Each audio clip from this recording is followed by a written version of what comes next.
This resource is the fourth in a four-part series on graphing trigonometric functions. Part 1 looks at the graphs for the two fundamental trigonometric functions, sine and cosine. Part 2 considers the various features of the sine and cosine graphs. These features are defined, and methods for finding each are presented with an example. Part 3 suggests using the features of the general sine or cosine as stepping stones for graphing a general trigonometric function. Part 4 looks at the graphs of the other four trigonometric functions formed from ratios involving sine and or cosine. In the earlier entries in this series, we looked in depth at the graphs of the trigonometric functions sine and cosine. But what about the other trig functions, tangent, cotangent, secant, and cosecant? What do their graphs look like?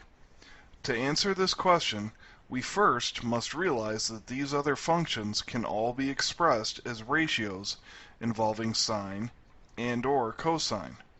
Tangent is sine over cosine. Cotangent is cosine over sine. Secant is 1 over cosine. Cosecant is 1 over sine. Because each of these functions can be thought of as ratios, the defining feature of their graphs is the asymptote, or where the denominator is equal to 0. To build the graph for each of these functions, we consider a table of carefully selected x values and their corresponding y values. We identify the asymptotes and plot points on the graph. Then we connect the points to complete the graph. We begin with the tangent function. If we want to graph the tangent function, we will consider the x values that are multiples of 45 degrees. Since we use radian measure when graphing, this means we will use multiples of pi over 4 radians. These values include the values equating to 90 degrees, 180 degrees, 270 degrees, and 360 degrees. Because tangent is sine over cosine, our asymptotes are those angle measures whose cosine is 0. Therefore, we have asymptotes at pi over 2 and 3 pi over 2. The odd multiples of pi over 4 all have y values of positive or negative 1. The remaining x values we chose all have y values of 0. To actually draw the graph, we start by graphing the vertical asymptotes at pi over 2 and 3 pi over 2. We plot the points from the table of values. Connect the points. The asymptotes are boundary lines. The graph may approach them, but never cross them. As we get closer to the line, the graph heads towards positive or negative infinity. Also note that in the space of 2 pi radians, we complete 2 full cycles from negative infinity to positive infinity. Now, let's look at the graph for cotangent. Cotangent is the ratio of cosine over sine. We choose to consider the same values of x as we did for tangent. However, our y values are different. Our undefined y values, which become the asymptotes, are at 0, pi, and 2 pi. However, the odd multiples of pi over 4 are still positive or negative 1. Put in the asymptotes and the points.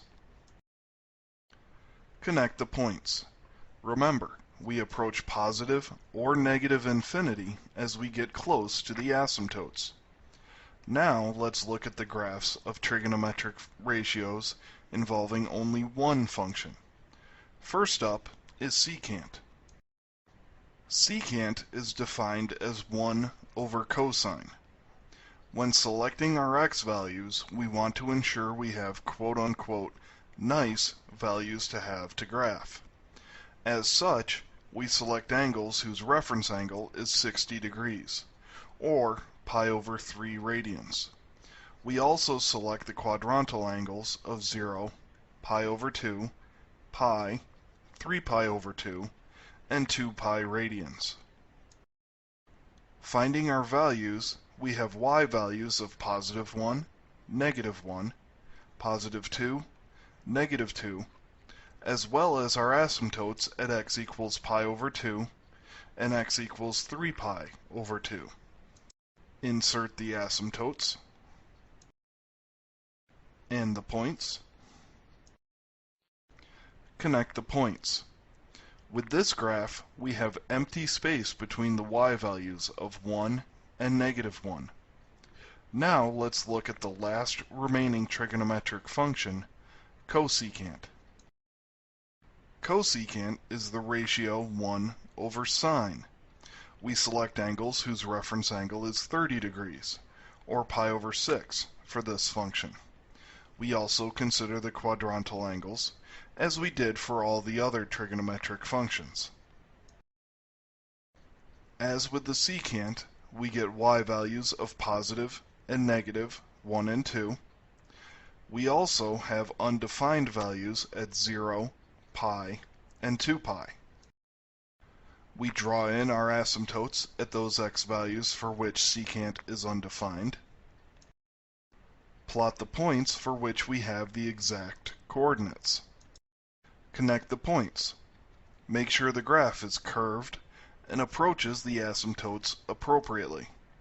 We have our graph completed.